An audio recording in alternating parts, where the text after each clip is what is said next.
এরা এই এক বছরে এই পরিস্থিতি তৈরি করতেছে, হাসিনা 16 বছরে করছিল। ওদের সামনে তো এরা আরো বিপজ্জনক পরিস্থিতির দিকে নেবে। কাজেই শয়তানকে মোকাবিলায় শয়তান রাখা জরুরি।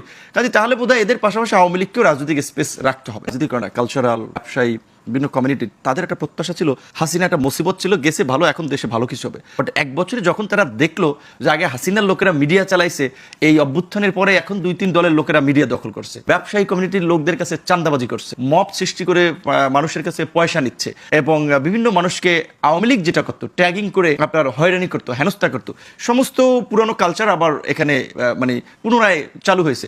বিআইজিডি ব্র্যাকের একটা যে জরিপে দেখালো আওয়ামী লীগের সমর্থন 7%, দ্যাট মিনস এই ন্যারেটিভ আস্তে আস্তে দাঁড় করানো, এস্টাবলিশ করে যে আওয়ামী লীগকে তাহলে পরবর্তী ফাইনাল নির্বাচন আগে দেখাবে 10-15% জনমত আছে, বাদ দিয়ে তুমি কেমনে নির্বাচন করবা। এখন বিদেশিরা আমাদের যে এই যে অর্থনীতি যেভাবে ওয়েস্টার্ন বেস অনেকখানি 10 বিলিয়ন, মার্কিন যুক্তরাষ্ট্রের 13 বিলিয়ন, ইউরোপিয়ান ইউনিয়নের, তো তারা বলবে যে আমরা শার্ট প্যান্ট কেনা কমাই